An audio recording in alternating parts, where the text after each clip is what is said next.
Le prix du pétrole sera à surveiller ce matin, au cours des prochains jours aussi. On est sous pression actuellement. Et la guerre Israël-Iran et surtout les attaques américaines ciblées au cours du week-end sur des sites supposément de fabrication là, de bombes nucléaires ou à tout le moins d'ogives nucléaires. Ben là, c'est la réaction, c'est la contre-attaque, comment l'Iran va réagir. Et l'Iran est quand même un producteur de pétrole. On produit tout près de 3 millions de barils de pétrole par jour.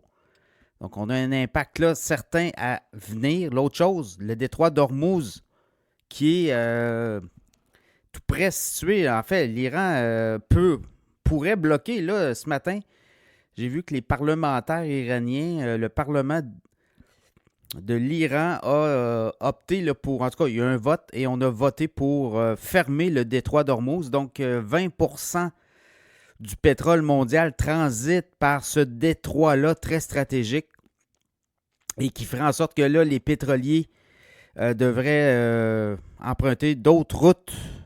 Et là, ça pourrait compliquer la chose.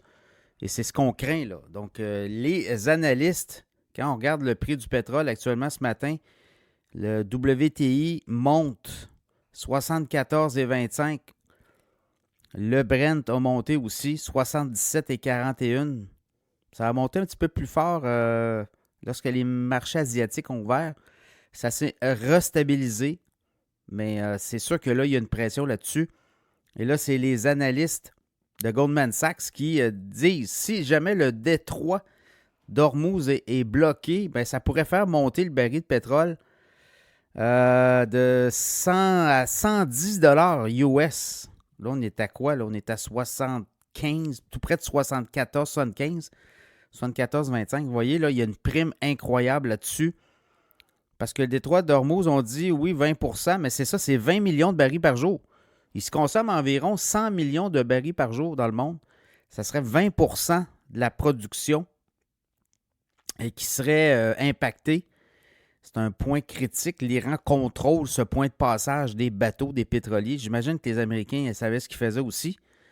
On le croit, on l'imagine. Et là, les pays de l'OPEC plus parlent peut-être de produire davantage, d'augmenter la production pour pouvoir justement là, inonder ou en tout cas permettre que ce pétrole-là puisse s'écouler librement. Donc, effectivement, si vous regardez l'an passé, juin, juillet, là, le pétrole était assez chaud. Là. Je regarde au niveau du WTI l'an passé, l'été dernier. Ça, d'ailleurs, c'était la campagne électorale aux États-Unis et Trump en parlait beaucoup de ça. Sous Trump, le baril de pétrole est redescendu autour des 60, 62, 63. Jusqu'à tout récemment, là, c'était ça. Mais si vous regardez, il y a un an, là, le pétrole, le WTI notamment, l'an passé, là, début juillet, était à 83 $ le pétrole WTI. Donc, ça pourrait être chaud, là. Là, on est monté à 74, 75 ces temps-ci. Donc, voilà.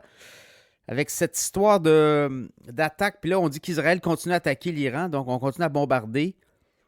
Évidemment, pays producteur de pétrole, là, c'est l'escalade, comment l'Iran va répliquer. L'Iran, d'ailleurs, avait dit qu'elle ne se munirait pas du nucléaire, d'armes nucléaires, et on travaillait en cachette, on avait caché aux inspecteurs internationaux. Il y avait des inspections et des enquêtes, et on disait qu'on respectait les normes, et finalement, ben, on s'est aperçu que l'Iran travaillait en cachette, travaillait pour se munir de la bombe nucléaire, en tout cas, bombe atomique. Donc voilà, très, très explosif ce conflit-là. Et ça pourrait avoir des impacts. Là, le pétrole sera surveillé au cours des prochains jours, mais ça pourrait escalader. Là. Et si ça escalade, ben, les analystes de Goldman Sachs, je vous ai parlé, mais il y a aussi les analystes de Citigroup, la banque, eux voient éventuellement le baril de pétrole 90 $ facilement avec ce qu'on a vu là. Donc voilà, ça va être à surveiller au cours des prochaines heures, prochains jours.